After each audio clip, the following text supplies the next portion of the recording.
صباح الخير يا أصدقائي، وهذا هو البلبل العراقي الأصيل. مرحبا، شلونك كوكو؟ شخبارك؟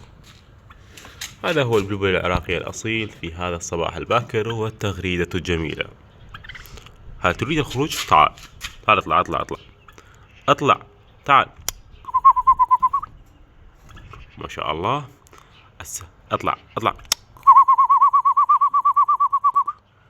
تاني. راح يطلع. تعال اطلع تعال. لحظة ظل وياي، بس خلنا طلعة. ظلوا وياي أصدقائي، ظلوا وياي. هذا هو البلبل. دقيقة عزيزي، دقيقة. أوه يا هلا بالحلو، شلونك؟ شخبارك؟ وما شاء الله الصباح الحلو ويا هذا البلبل الحلو، وما يلزم البلبل غير اللي هو مربي. ما شاء الله، شوفوا ما شاء الله، اللهم صل على محمد وعلى محمد.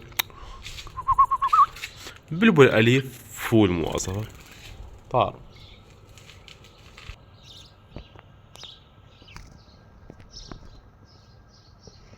هاكو شلونك؟ الصباح الباكر في ناحية طار. شوف شباب، تشوفونه ذاك راح ليغاد، راح هناك بزر، راح بزر ذاك، تشوفونه؟ دقيقة خلنا نروح اجيبه. هذا هو. اقعد لا تصير عاقل يا مطي. خلنا نرجع بالقفص مالته، لان هذا البلبل انشلب يظل يطاير. الدنيا الصبح، فيحب يطاير الصبح، يحب يظل يقرد. شوف طبعا مسوي هيك، هاي الحركة كلش يحبها البلبل. هاي الحركة كلش يحبها البلبل، والبلبل مثل ما اقول يخدر او ينام، مجرد تسوي له بهذا الشكل. شوف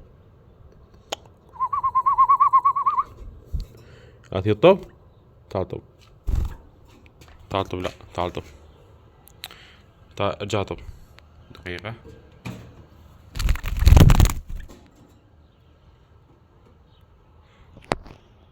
يا شباب، بس خلنا نطبب بالقفص.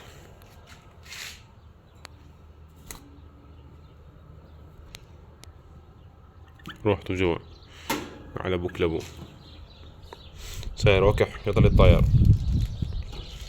طبعا البلبل بهذا العمر، من يصير عمره تقريبا شهر ونص او شهرين، يصير كلش متوحش. تمام، فضروري انت بهاي الفترة تظل تلعب، تظل تشيله بيدك حتى يصير اليف. تمام، لان اذا عفته وحده راح يصير كلش متوحش، وكلش راح يصير وكح.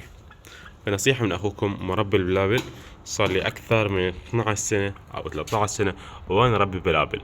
فنصيحة اخواني، حاولوا البلبل دائما، حاولوا دائما تنطونه اكل او تلزمونه بيديكم حتى يظل اليف. تمام، الصبح بالليل يلزمه حتى يظل بلبل اليف وما يستغرب ابد ما يستغرب.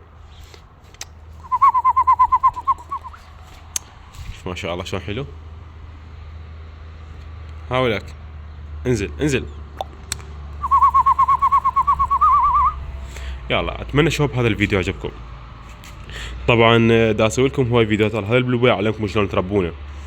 فاشتركوا بهاي القناة حتى ان شاء الله دائما اصور لكم فيديوهات على هذا البلبل الحلو، البلبل الاليف ابيض الخدين، البلبل العراقي. واذا عجبكم هذا الفيديو يا شباب، لا خلوا لايك واشتركوا بهاي القناة. كان معكم اخوكم، والسلام عليكم.